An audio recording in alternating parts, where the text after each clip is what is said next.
Hello and welcome to Dungeoneered, a podcast dedicated to discussing Dungeons and Dragons. I'm crying. I yawned just before it, now I'm crying. But I'm Aaron. Wow, that was terrible. And I'm Josh. Let's do this. Let me wipe the tears from my eyes. That was a big yawn. That was a good one. Have you ever had one of those big yawns? They're just great. Yes, they're so but I satisfying. normally try to keep them out of our podcast. Oh, well, sometimes they just occur in the middle of, just before your horribly slow countdown, so it didn't give me a choice. I was trying to plan it right as I was speaking, so I was like, hello and welcome, yawn, but That's that what you didn't did. work because That's you took exactly forever. what you did, and that's what you shouldn't do. You should have yawned. No, I gave you I a yawned long at, like, countdown to yawn as much as 3. you wanted. No. I yawned at like 3, and so it ruined the whole thing. Yeah. You definitely ruined the whole thing. That's true. I agree. Okay, you know what? We're moving on to the lukewarm open. You know what? I've had enough of you. So what is that lukewarm open today? For the lukewarm open this week, I actually had a few different ideas, which I know, rare, right? Interesting. I never have more than one idea, but I decided to switch things up, which you've been doing a lot recently, but I decided to switch something up. The topic that I had beforehand, which I don't know if I want to bring up because I might want to use it again. I had a little bit of difficulty figuring out how the heck we would fit it into D&D, and it might have been like so outlandish that it might not have worked. Now so I really want to know what it is for your benefit. What? Now I really want to know what it was. Yeah, well, we might find out next week. I might do it next week. I still think I'm gonna do it. I just have to have the right time. Oh. It has to be like. It's like surfing. You have to know the right wave. The lukewarm open Is it just like surfing? How do you get surfing in D&D? No, but that's a really good idea. But no. Although I guess my topic could relate to surfing in a way. So, Josh, I don't know if you remember. I don't know if you were living where you're currently living in 2006. Were you? I was at least in the same city. I don't think I was in the same household. Do you remember the insane windstorm that we had in 2006? Vaguely, yeah. I don't even know how old you had been back in those days, but old enough to remember, way back in the day. Well, we had a giant windstorm in 2006, and I remember specifically because during that windstorm, my house is in the middle, my old house was in the middle of the country, and we had you were gonna say in our driveway, it was like this long gravel driveway. What was that? You were going to say what city it was in, and you're like, I shouldn't do that. I was, but then I mean, it doesn't really matter, to be honest. But not really, but... even if I said the city, I don't think people would know where the city is anyways, Yeah. I mean, they are pretty if people really cared, they would already know what state we're in. Yeah, but I lived in the middle of nowhere, essentially, in the middle of a big forest, and we had a driveway that would like wind way down through the trees and then finally out onto one of the main roads. And it was like a pretty long driveway. But anyways, during that storm, we had 64 trees fall down in our driveway. 64? And so 64 pine trees fell down in our driveway, completely blocking everyone in the little driveway complex completely off of any kind of road. Is it so we had to spend was it at like least considered like a public road? Like the people would you didn't have to pay to fix it? Nope. Private road, baby. So we spent like a week and a half cutting trees, large trees, out of our driveway. It was terrible. It was awful. The storm itself was really cool because it was so bad. Like I don't remember what the peak gusts were, but they were like hurricane force winds, which for here is rare to get windstorms that bad. But so it was pretty fun to like see like the big storm, but it was not fun to clean up the aftermath. I also remember in that storm, also sidetrack that I wasn't planning on. I remember the night it happened, we were at like a youth event, like a youth group event. I don't remember, but we were at some sort of like event, a big gathering. And when it happened, me and Chris, because we've grown up together, we've been, best friends literally forever. And me and Chris were outside in a parking lot, and a dumpster full of garbage like was lifted off the ground and launched into the air. And me and Chris had to like run away from it because it like flew through the air, like 6-7 feet in the air, just like flew through the air across the parking lot. It's crazy. I was thinking about that storm, and I was thinking, how would you run a storm in D&D? Because I know there's a lot of like interesting things you can do, but how would you run one to make it interesting and not just like the mundane, like, oh, there's wind or there's rain, you're wet type thing? Well, I am going to take this opportunity to talk about something that was very irritating to me in Breath of the Wild, Zelda Breath of the Wild. I haven't played it.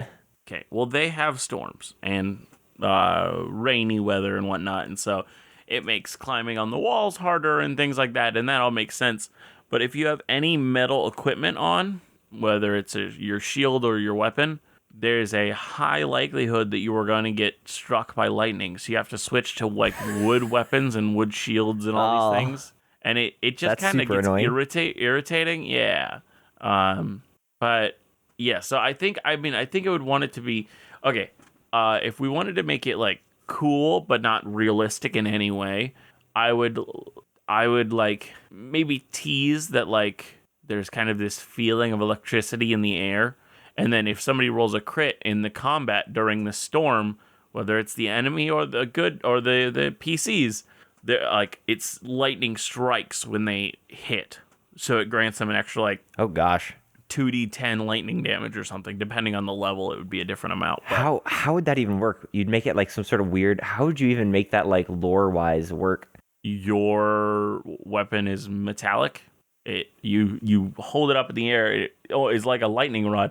It's already drawing the lightning towards it as you go in for your swipe, and as you connect with this person, it fully hits the blade and begins. And instead of going through you, it goes into the person you just hit. See, I took a little different route, and I think you're really gonna like this. I was thinking it's more of a halfling storm, so it's just based on luck. So just halflings in the clouds, like little Zeuses, and they throw lightning bolts when you hit a 20. I can't believe I just said that. Yeah, that was really bad, Aaron. It's not interesting or good. It's not interesting. It's lame. It's stupid. It doesn't make sense. I said it anyways. Zeuses? What? You wouldn't appreciate a halfling storm? Like little cupids that shoot lightning bolts? That's different than a halfling storm. A cupid? No. Halflings and cupids, same thing, right?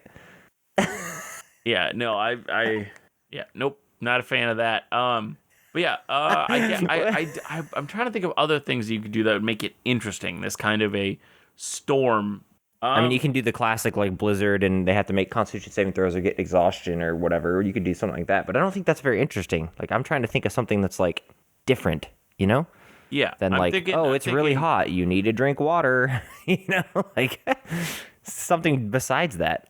I'm thinking we go tornadoes. Ooh, I don't think I've ever read a tornado. These tornadoes touch the ground, and maybe it's like anything within 10 feet of where they touch has to make a strength check or strength saving throw. I mean, you could do one better and do a Sharknado. Did you say Sharknado? I wonder if anybody's ran a Sharknado combat in D&D. It has to be a thing. I watched 4 of those movies. You watched those movies? Oh, yes. Are you kidding me? They're very funny. Why? Just because they're funny? Is that why you watched them? Just because they were available and I was bored and I'm like, hey, Sharknado. And then I watched it, and then the second one came out and I'm like, I'll watch it too. Then the third one. Big yikes. I mean, that is perfect though for D&D, to be honest. And I'm like, Sharknado. I'll watch the 4th one as well. It got pretty crazy. I know. I think I've seen like the first. Now.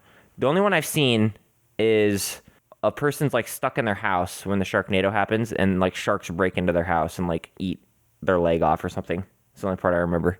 My favorite is they're going through the city, and I believe he has a chainsaw. Like one of the main characters has a chainsaw, and this shark all of a sudden flies out from the tornado at him. He holds up the chainsaw and kind of bifurcates it with his chainsaw. Well, there we go. That's how we run an interesting storm. We do Sharknado, you know, and then it's a whole combat and storm at the same time. I would make that. I think that would be possible if you're fighting, first of all, things that can attract animals, or maybe you're fighting someone with that. There's like a trident of Sea Command. It's pretty much like.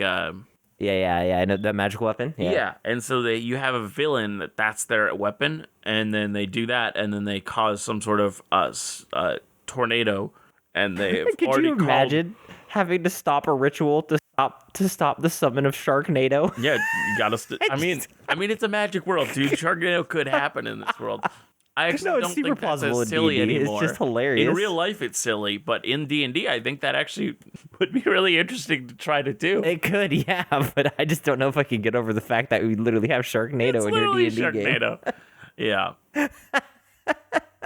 Oh, okay. Well, Josh, what's your topic for this week? You Well- said you had a million. You said you asked me for inspiration this week, and I gave you some beautiful inspiration. So Yeah, because you didn't say anything, and I thought of one. you're welcome. Thank you very much. Yep, I'm here to serve. I bounced back and forth on topics. I was like, I don't know what I want to do. None of these sound not any. I can't words today. Wow. None of those. Oh these man, current we ones are I have batting sound 1,000. It's because we interesting. played D&D too late. We did play D&D too late yesterday, and I was like, oh man. And then I had to wait. We both had to wake up early today, and so we're going. Yeah. It ended at midnight, and I was like, oh, we're doomed. It ended more like it's bad. one. It was closer to 1:00. Oh, was it? And then we had to Me. pack up all the equipment, and that took forever. I just remember looking at the clock, and it was 10 o'clock, and I was like, it's gonna wrap up soon, and then it just didn't happen. Yeah, all of a sudden it's 12:00, and we're still debating. Yeah, but I loved it. It was such a good session, Aaron. That was It was great. so fun. Yeah, it was a really good one. Okay, but so I bounced around topics this week, unsure of what to really do this one on, and Wait, do I get a guess? We haven't done a guess in a while. Do I get a guess? I don't know how it'd help you. It is from a book series. There should be more books in the series. There's supposed to be a trilogy, but there's only 2 books currently out. We're all waiting on the I think last you one. might have mentioned this. Kingkiller Chronicles. Yes. Yes! I'm too good. So that is the one I ended up going with. They're called the Adem. They're an The amazing Adem. group they're my favorite culture that Patrick Rothfuss has made in his worlds. Now, they're from a place called Ademra, and Ademra is the homeworld of the Adem, a people and culture heavily obscured in myth and legend. The world knows little about them except that they are incredibly powerful mercenaries, and they don't talk very much. But the actual culture of the Adem is actually really cool, and all of these kind of stereotypes that they have about them begin to make sense when you learn what they are and what their culture believes. They're the strong, silent type. Yes, and they're so strong that if you are an Adem, you wear this like specific like this red kind of mercenary clothing. You get like an incredibly like if you're paying people to be bodyguards, the Adem, just by the fact that they are an Adem, gives you have pay them like very highly, because even the worst Adem, they have such a cultural like such a worldwide understanding of how powerful these people are, that just having one with you, it's like having like a Goliath in D&D where you're like, I don't exactly know what that Goliath's strengths are, but that's a giant dude. I don't want to engage I don't want to get punched by him. Yeah. Are the Adem, are they like humans? I don't know anything about Kingkiller Chronicles. It's all kind of humans in the Kingkiller Chronicles. So they're just like Spartans essentially. Yeah, we'll go into what they look like and what warrior they kind of culture. how they act and why their culture are the way they are. So the Adem are a culture that has thoroughly integrated a code of conduct. This code of conduct is called the Lethany. In the same way that the Adem are misunderstood and stereotypes have grown about them, the Lethany is misunderstood as well. To outsiders, the Lethany is, it seems, as a way of fighting, but it is so much more than that. It actually rules over all aspects of Adem life. The Lethany is not fully understood, but from what we know and what is said of the Lethany in the books, it is both the mountain pass and the knowledge of the pass. This statement means that it is not only the commands of doing right, it is also the knowledge about what is right. Now, in the books, the Adem state that no one knows all of the Lethany, but they know what they need for their life. So a baker Adem knows only the Lethany revolved around baking, while a mercenary Adem knows the rules of fighting. What is Lethany again? Just really quick. Lethany is just the code of conduct. It's the name for it. Got it. Yeah. Got it. Okay. In this way, the Lethany has many forms of study. First, and the one that we spend the most time with, is the part of Latantha, or Sword Tree, and is the school based in the village that the main character, Kavoth, goes to. The Path of Joy is the school attended by another character called Bichette before she joins the Path of Latantha. And through the books, more are mentioned: the Paths of Passion, Restraint, Ribbon, Chain, and a few more, but I saw conflicting reports on exactly what the other ones were. Now, the main character, Kavoth, when learning this lethany, constantly overthinks it. He's supposed to be this very intelligent character, and he can't seem to grasp the lethany. In the end, he doesn't understand it until he is able to reach a meditative state called Spinning Leaf, where he just runs on instinct before he can fully understand it. And even then, it's more this innate, understanding of it's the lethany plays on the idea of everybody has kind of an innate understanding of what's right and wrong, and the lethany is just that. And so they ask him these questions and these things while he's in this spinning leaf state, and just his innate instinctive responses are of the lethany. That makes sense. Interesting. Yeah. Interesting. Now, so do you have to study a lot, the code of conduct and stuff? Partially, yes. Or is you it have to study mostly, it. You have to study it, but it's also this instinctual thing that you should just know. And so it's like a mix. And there's a fighting style. It's part a military might as well, for like a fighting style. Now, once a person is trained enough in the lethany, they will be tested, and if they pass, they can take the red.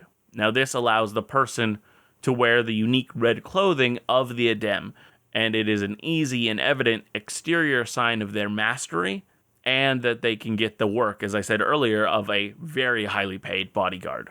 So not all Adems can wear red, like the red mercenary clothing? No, you have to prove yourself worthy. Got it.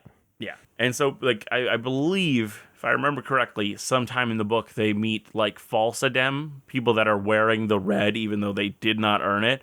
And there's, a whole thing about that. About, this is the worst of from the worst. From their own culture or from a different culture? No. Well, they're people that killed Adem or found dead Adem and are wearing their red clothing so that they can get high-paying work as bodyguards, even though they are not trained in the Adem way. I mean, might as well, Really terrible. Get extra cash. It's called cultural appropriation, Aaron. Now, let's dive more into the Adem as a people. Now, for this section on appearance in the fandom wiki, it was worded really well, so I'm going to use that here. Is there a fandom wiki for, everything? Yes. I mean, I can say I was unabashedly yes. An obscure mod for a game, and there was a fandom wiki about it. Yes. Citizens of Ademra are, as a rule, fair before you even continue, someone should create one for us. Cool. We'll have our own fandom wiki. Works. Cool. Are, as a rule, fair in complexion, with light or pale skin, and hair that ranges from sandy blonde to light brown. Their eyes are typically gray, adding to their almost universal air of impassiveness and severity. It is of notice that all of these traits are recessive in nature, something Patrick Rothfuss himself confirmed in an interview, saying he deliberately chose recessive traits for the Adem people's general appearance. Now let's dive into the... Did he say why? Yeah, because it's one of those things that if you have relations with people outside of the culture, it is immediately evident, because the recessive traits are all going to hide. If they have the dominant traits in those things, they're not going to look at them at all. So they're a purebred. They're a pure breed. See, that's the thing. They don't have to be. There are people that are born not full Adem that are accepted in their code of conduct and in their society. They just have to kind of be civilized, which, as we're going to go into just now, means something. Now, let's dive into the culture of the Adem. Adem see themselves as better than others. They see others as uncivilized, but interestingly, it's not from their race or where they grew up or where they went. It's about things that it's not about things that people can't change. It's based on how people act. In their culture, they believe outward displays of emotion are uncivilized, barbaric. Unlike most of us with facial expressions, they make sure not to show their emotions vulgarly like that because it would be barbaric to do so. And so just because Boy. they have this idea in their belief that showing facial expressions is vulgar, they just think we're uncivilized. They're not. I mean, it's not always meant in a rude way. Sometimes some people in a race can take it that way and be like, "Ugh, you're all horrible people" or whatnot. But like, they just know what they see. You're very flagrant about all these things. And actually, later I talked about music, and they actually think of music and like singing songs as like prostitution. Like, you are displaying your emotions for everyone. That's terrible. Wow, that's a very interesting cultural take. It is. And I love, one of the things that I love about this that I will mention again later is that it's a sign of good world building when beliefs in their culture don't just affect one thing in their culture and then are done. It is an important part of all of their culture. So this lack of emotion, don't show it, don't do that. Like, from their language to their art, like music and that kind of stuff, to their kind of governmental structure. It's all involved. Now, Boy, that'd be so boring, though. Now, this kidding me? No, hold on. Can't even smile. No, hold on. Now, this is one of my favorite things about the Adem. It's about how they communicate. We'll start once more with the stereotype. Adem are known for being aloof, almost emotionless. They speak sparingly, avoiding eye contact, and they seem to be fidgety and anxious because while they are silent, they make small gestures or ticks with their hand. But the truth is, their hand gestures are how civilized people display their emotions as a form of sign language. They augment their statements with their hand, adding to their language as we would with our facial expressions. Now, when Adem are at home, they can be, quotation marks, barbaric if they wish. It is with their family, it is private, where they can smile or have facial expressions. It's just like getting comfy at home. That would suck, though, still so much. But yeah, so they still smile out and about. It's just, there's a hand sign for it. It's just basic manners. That would still, like, I mean, it's super cool. It's a super cool idea, but that would be, like, just thinking about it in my own, like, I don't even know from what if I could do that. our cultural ideas of all of it is, thinking about it in that way, in those there's terms. no way. But the truth is, okay, no, sorry. I skipped. All right, now when Adem, nope, not there either. Interestingly, with their triple take. Here we go. Take number 3. Interestingly, We'll edit that out. With their beliefs on emotion and facial expression, they also hate singing, seeing it as an even more severe display of emotion, seeing it, as I said previously, as a form of, like, prostitution. But Do they not like prostitution then, I'm assuming? they don't care about that, actually. Wow. Interestingly, That's weird. well, no, they don't see sex as we do. They don't think it's that private of a thing. They just think, hey, like literally the trainer of Kavoth, the main character, at one point sees that he's aroused and is like, we got to deal with this and then get back to training. Like, it does not matter. It is the most unimportant thing. It just, we get it done with. You're distracted. Let's get you undistracted and get back to work. Like, sex is not the same in their culture as it is for us. Well, I mean, it even varies so much in our culture too. So but yeah. Anyways. Yeah. They do have musicians though, even though they hate this display of emotion, but they don't sing. And when they do perform, it is very private. It's for like one family, like in their home privately, or less people. And it's not seen as in the best light culturally to be a musician. Now, one of the things I love, like writing and stuff, because you can express your emotions through so much in like art and writing and drawing. Now, one of the things I love about the Adem, and I brought this up earlier, and just great world building, is that this cultural idea of lack of emotion are important in every aspect of their culture, not just one and done. Emotions are treated very differently in this culture, and it crosses a lot of different aspects of the culture, like we talked about. But it also is important in another aspect. The Adem are ruled by a matriarchy, because women are seen as better warriors and wiser overall. A lot of these ideas come from the belief that men are too full of anger, which makes them strong but reckless. They're very emotional. Wow, that is so opposite from our today's society. Where women control their anger and focus it better. Women are seen as better fighters also in regards to the martial arts that the Adem use, because it involves less strength and more agility, self-control, precision, and poise. Also, women are seen as better because they are capable of having children where men cannot bring forth life. And they see that as an important thing, as a major thing in their culture. Now, that is what I have this week for the Adem. So what would you like to create after learning about this really interesting culture? Well, I mean, I guess we have to create some sort of culture or society, right? I guess. That's what I'd imagine. I'd assume. What you thinking? What kind of culture you want to make? I don't know. Pre-war, Well, post-war? I think, well, since we're doing the same world, I think we should, like, put the past in the past now and start focusing on more of, like, present stuff, you know? We did 5 episodes or something of past God stuff. Yes. I would Unless like we wanted work to on make the one of the future as well. kingdoms. No, I'd like to work on the future as well. I was trying to think of some sort of topic that would get us into, like, current, like, what's going to be the first or second, like, the more beginning encounters of our world.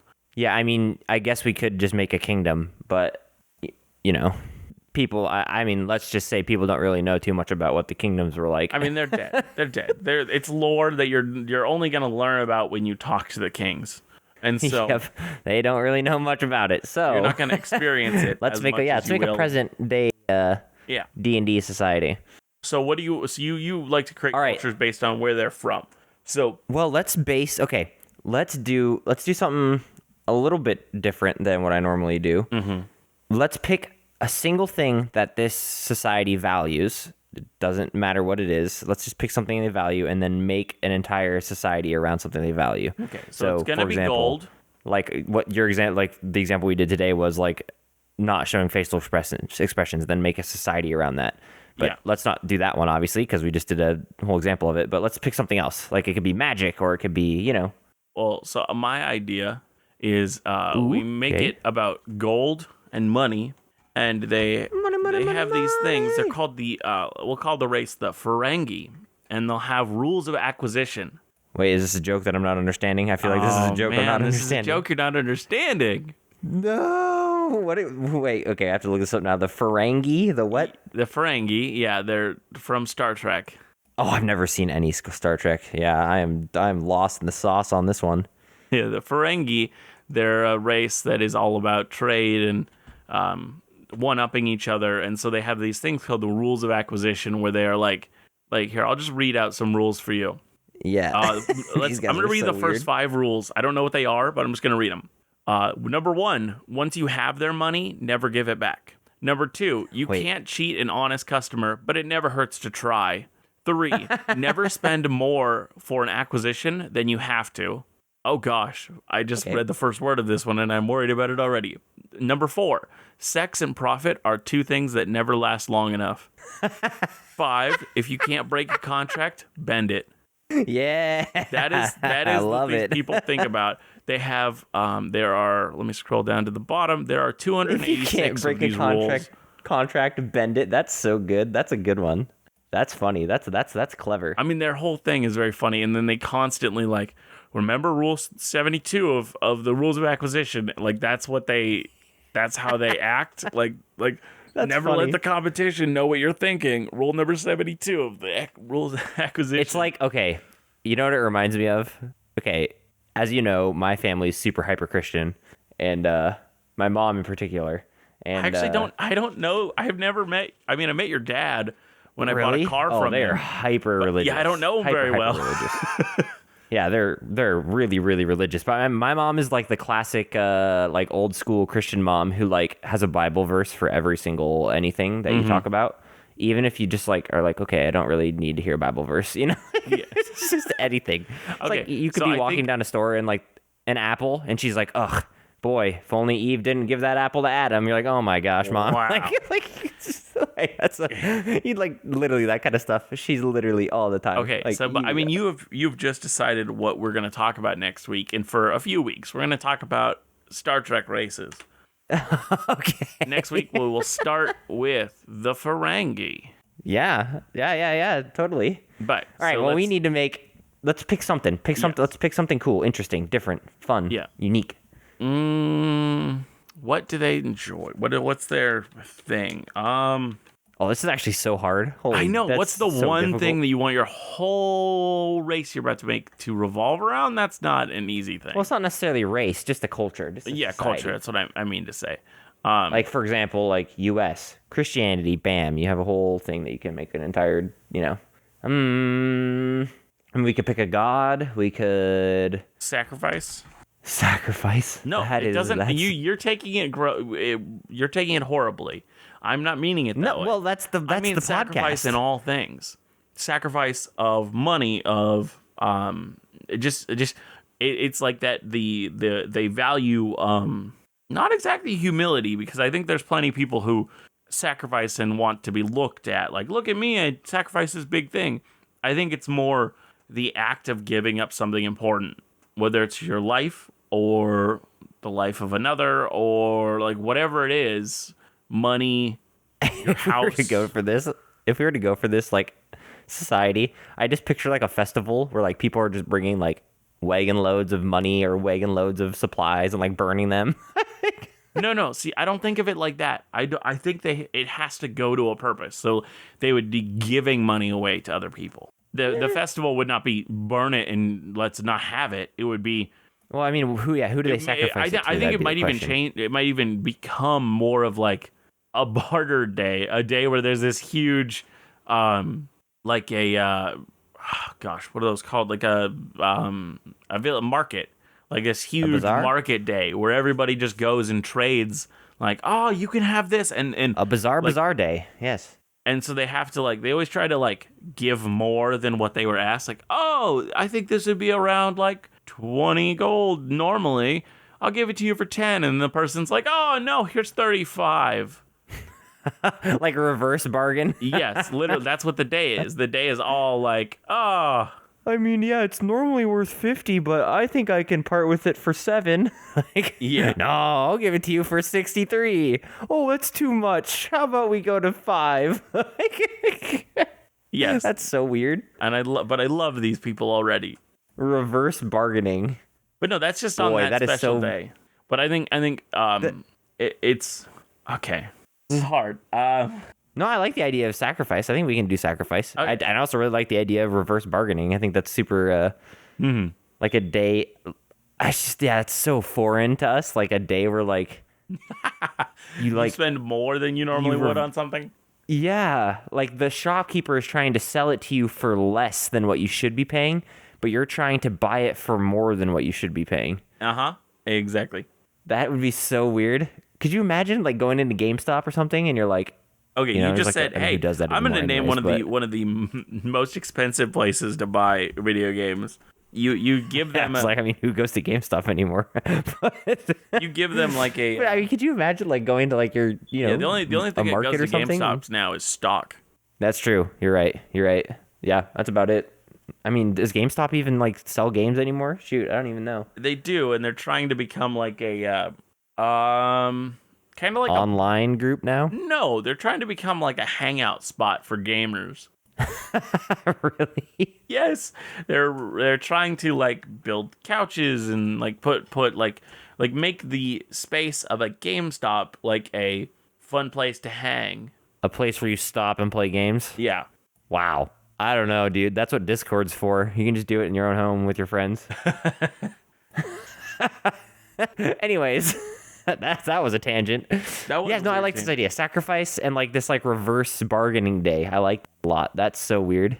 Would the rest of the days be normal? Yes, but I think there's still like an overall understanding of sacrifice being important, and it's just kind of on the back burner normally because people have to make enough to live at least. Well, here's the next Like, question then. I think it's sacrifice. Would this society be, in my opinion, this would probably be more of a collective society and not like a private owned society if they were this way. What do you mean? Like the like everything's publicly owned, so like everybody has a say or vote into what people get, what people do. But that might be, What do you mean by everything? I don't know, it might be fun to have it be super privately owned, but they're so not like people here. Yeah, what do you mean by publicly owned? Like how far does that reach? Are magic shops owned by everybody? I don't quite understand what you're saying here. Well, it depends. Well, yeah, there's a whole bunch of different ways you can have things publicly owned. But like for example, you can have things publicly owned by having representatives oversee something. You can have publicly owned by one person is raising chickens and then they give their chickens to the group and the collective, while one person's growing wheat and they give their wheat to the collective, and then everybody separates it to give to people. But that would kind of defeat the purpose of, I think collectively owning would defeat the purpose of Sacrifice. like a reverse bargaining day. Yeah. Yeah, it's not sacrifice at that point, and so that's what I want it to be like. I want it to be. I mean, it is, but it's just like not everywhere else. It doesn't carry as much gravitas as having everything be like your own private. So would they be hyper individualist then, like the opposite? But then they're yeah. So I think that's the big thing. I think it has to be. I think they understand, like, to have sacrifice, you also have to own something. You have to have something to sacrifice. So I think the pursuit of like ambition is very important to these people, as well as sacrifice. So ambition to grow what you have and become more wealthy and grow that, but also being able and willing to sacrifice it when the time requires. And do you think this is all? See, I think I like building off of this, like a culture who, I mean, this is just again so foreign, but a culture who has like what you're talking about, like ambition and drive for like creating and making stuff, not necessarily constructs or something, but like growing food or whatever, and they have a passion, like a focus and drive in that, but their drive and focus is the sacrifice that it brings. Okay, now this is going to be weird and really hard for us to kind of wrap our head around, but I think it'll be interesting. What about a group, like this whole culture doesn't see survival as we do, so they don't fear death, or like, so they think of all. It started with me thinking that they think all things are art. Everybody has an art that they're good at. And so they are the people who plow the fields. That is their art. And I kind of think that one of the things is that they sacrifice it. The reason why sacrifice is so important is it's part of their God's domain. Like this culture believes in this one deity. Maybe the deity even like rules this place if they have a physical presence, because we haven't decided what the God's kind of situation is. What if we do it opposite? And we make it, these people don't have a deity, like they don't worship the gods, which is taboo in D&D. Well, so I was trying to say, my suggestion was that in the end, like the deity could provide for them, so they don't have that fear of not having enough. That's why they value sacrifice so much. Like if worst comes to worst, they believe their deity will be there. So they kind of have this free will, for this kind of freeness. But what if here's my question. What if we replace a deity with like their own goodwill, like their own people? Like if I know that if I fail, that somebody else will sacrifice and step up to help me. Okay, yeah, instead of a deity. That makes sense. Just trying to step away from, the D&D. Like it's super interesting in my opinion in D&D to have a group of people who don't actually like worship the gods.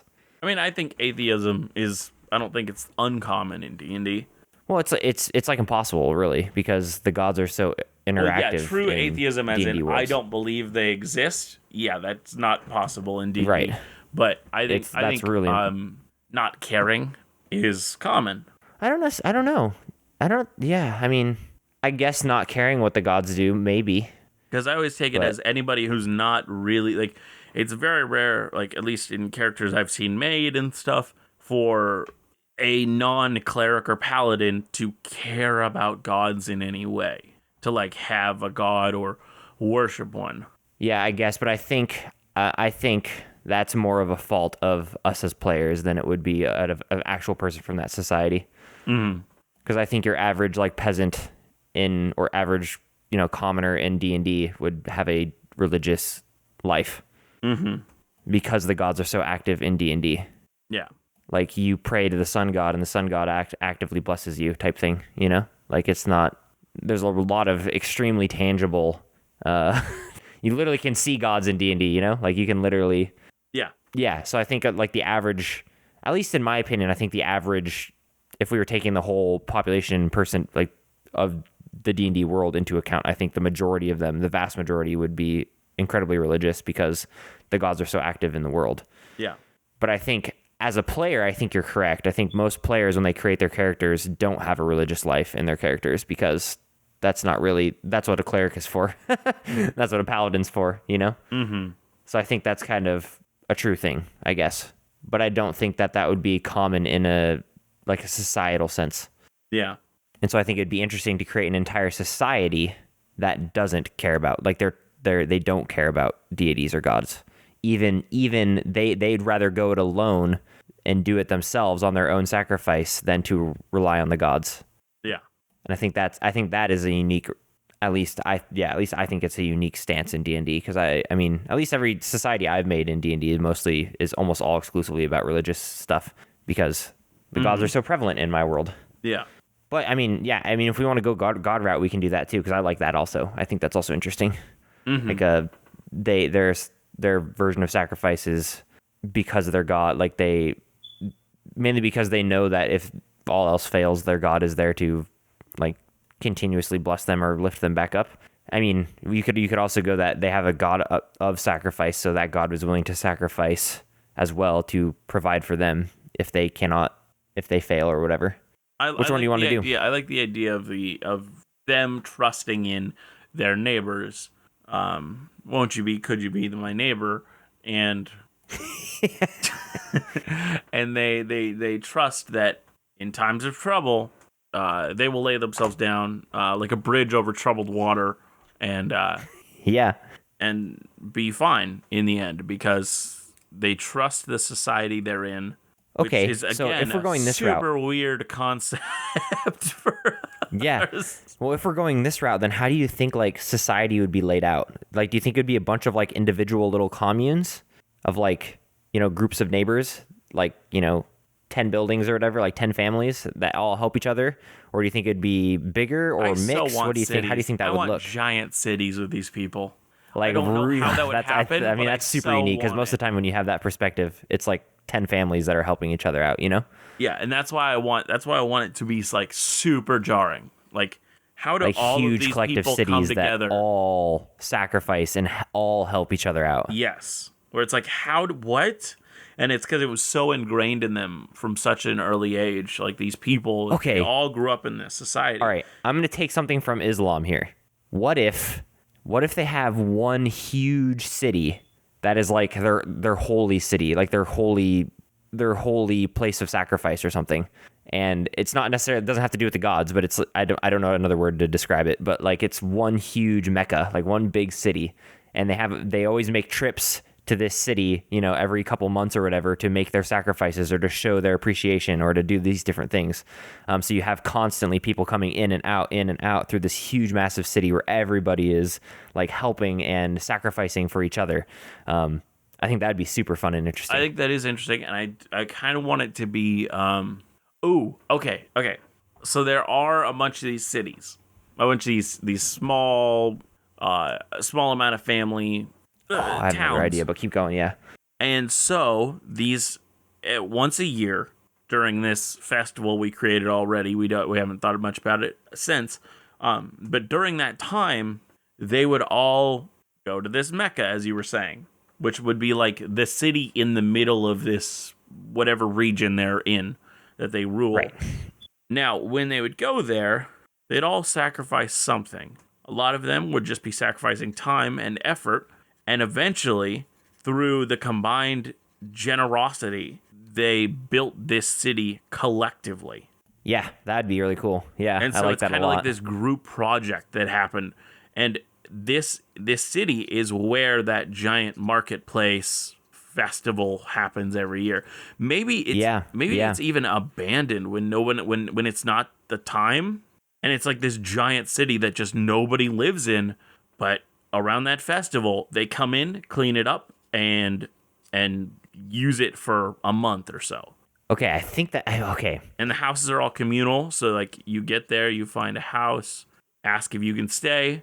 Like there's It'd be no inns yeah. or I mean, taverns that's to yeah. stay Having at? a whole city be completely empty, and then once every month or whatever, like 1 week of it out of a month, everybody comes and fills that city, I was more seeing it and as then goes one back to month a their place. year. I want it to be a little bit more frequent than Okay, that, though. yeah, 1 week a month works. I want it to be like I mean, a 1 week a month might be too frequent because Well, we no, have to that take into account, like, they don't have cars, well, so no, they I can't know, just but like so what drive I'm 10 thinking miles. is it's a small nation. Whatever this culture is, it's a small nation. So it takes like the most amount of time it could take to get to this city because it's centralized. Yeah. Would probably be Yeah, 3 days. I think that's a fun idea where you have this whole city that's completely abandoned. And it'd be so interesting to have the party like walk into this city as it's abandoned. And they're like, That's what the yes, heck? that's kind Like, of what I was hoping to get to. That's why I was like, if we yeah, could, like an entire city that's abandoned and that's then just but it doesn't look abandoned.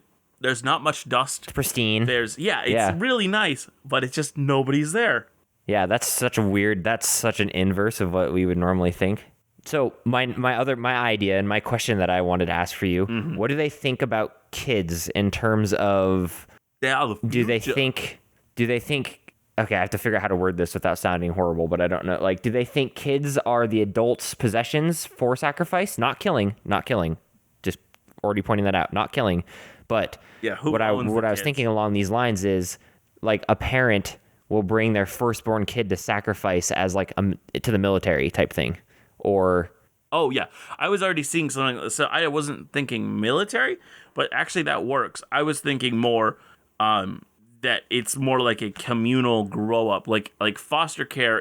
If it was like that's how every kid grows up, like the family sacrifices the child they had to put them into this mutual grow up home. right. That's what I was. Maybe Yeah, they're that's kind of what I was maybe that going those at. children in that home, like the people who run it, that is the only people that live in the city otherwise.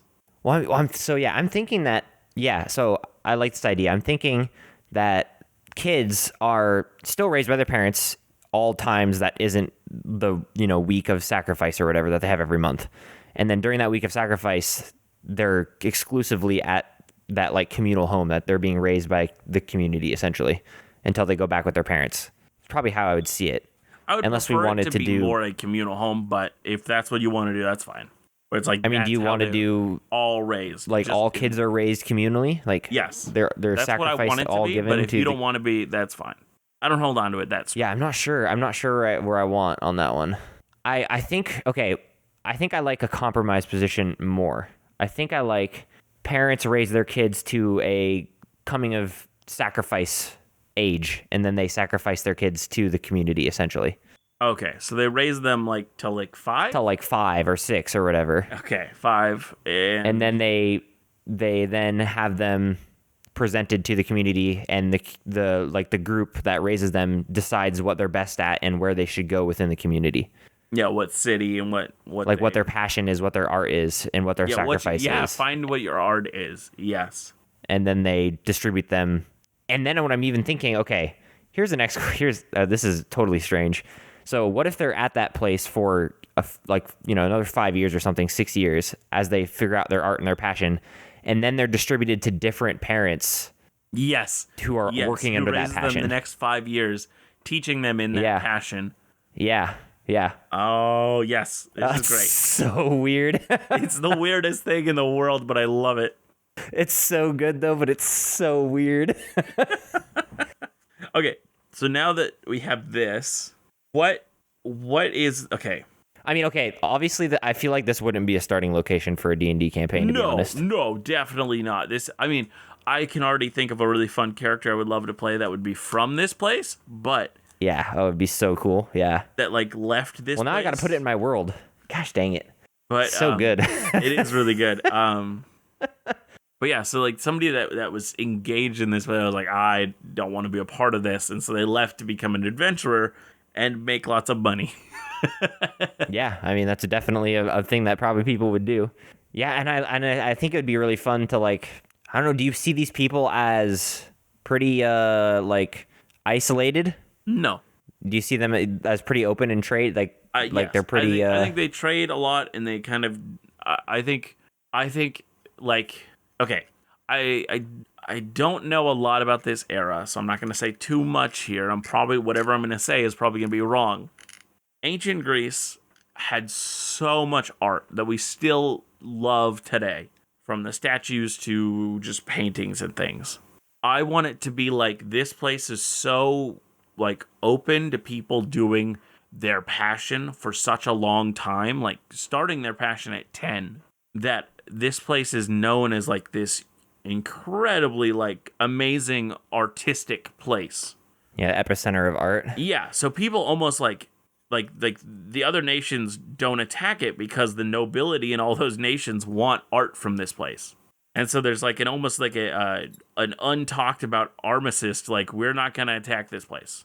No attacking of this place, because they provide a resource for us, and at really inexpensive cost. And so I think there's people that go in and trade with these people. Maybe they don't even leave their nation.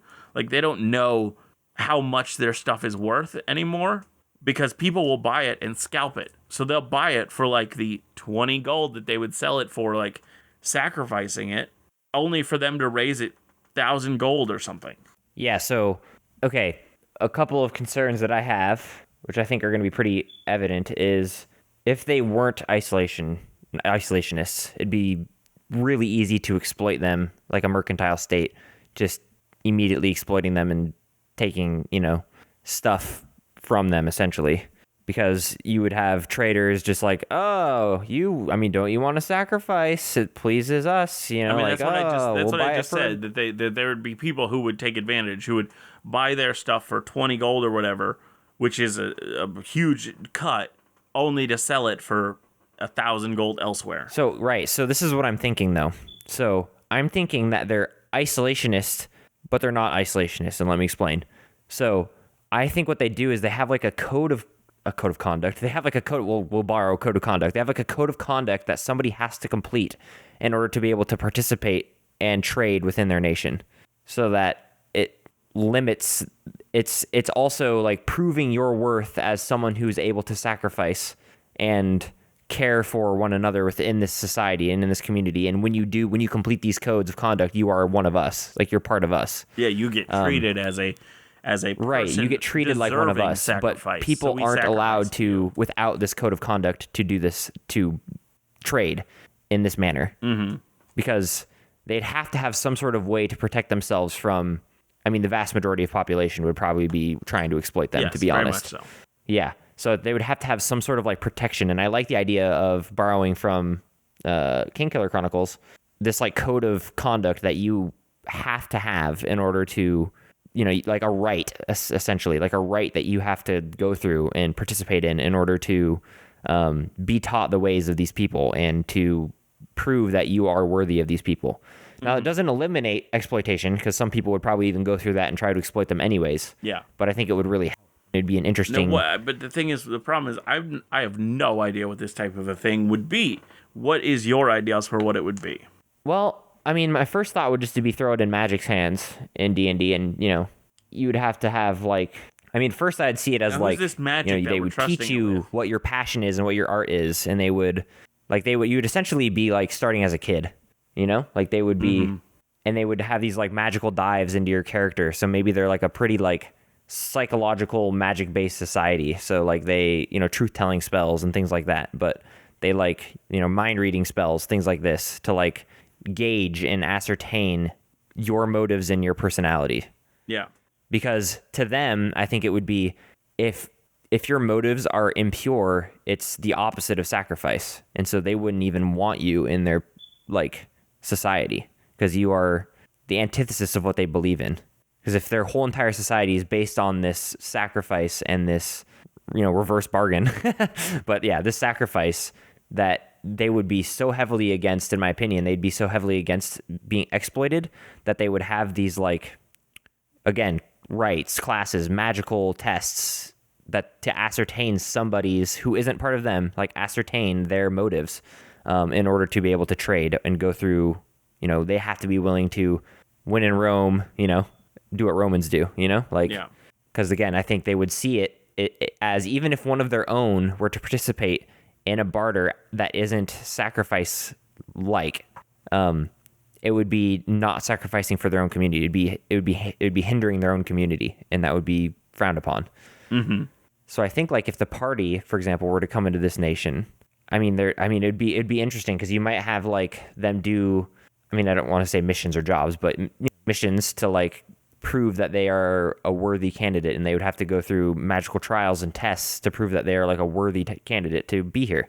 And then if they do, the party gets access to these awesome magical items because somebody's passion is creating these magical items and enchantments and things like that. Yeah.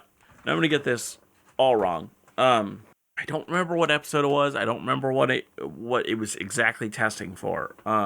There's a show that I watched called Xena, Warrior Princess. I heard of it. Never watched it though. Very good. I would highly suggest it to anybody considering it. The show came out. It ended in 2001, so started in 95. Old show. It's amazing. It's so good. But I don't remember what episode it was, but they did this like trial, like this kind of where they had to like go through these flames, and like the flames wouldn't actually hurt you. Like you had two choices of paths, and you had to like choose pretty much to go the harder path to like prove that you something were like that. to, like, exactly. Yeah, and so you would have to choose these sacrifice options, only to find out that it wasn't sacrifice, which I think that's probably what the test would be, something like, where it'd be like, probably. That's what I'd imagine. I mean, I'd have to sit down for an hour or two and figure out what I want the trial to be, but it'd be something along those lines. Yeah, like prove your merit, like that proves your merit without you even necessarily noticing that it proves your merit too. Yeah, and I think it might even be like I want them to be able to do the test on you without you knowing. Right, exactly. So I want it to be like at least a portion of the test for certain. Yes, I would love if you could like work with your players, or at least know, okay, if your players made it very clear to you, like, hey, we wanna start like engaging with these people or trading with these people, and you know that that's what they're gonna try to do. As they're traveling, they see an old man walking on the road, and he has like this very large pack, and he's like a merchant of some sort. And as he's traveling, he's just like, hey, could you carry this for me, just for a little while? And then maybe he just like keeps asking, hey, could you carry it just a little more? We're almost there. And like maybe even takes you like a day out of your travel or whatever. But as long as you're willing to do it, you get there and they're like, oh, you've proven yourself. And like, what are you talking about? And they're like, you had us put you through the trial. And they're like, we didn't. Yeah, so I even, okay. And they're like, yes, you did. They like erased your memory that you had already asked for it. And so you knew ahead of time that they were going to ask for it. And then you just act like they did, and time went back to before.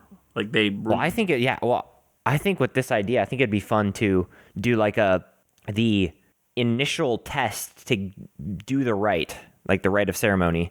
You don't know it's actually happening. So, for example, like you first enter their kingdom, and there's an old man all of a sudden on the side of the road. You know, like that type of thing. That's the thing. Like how?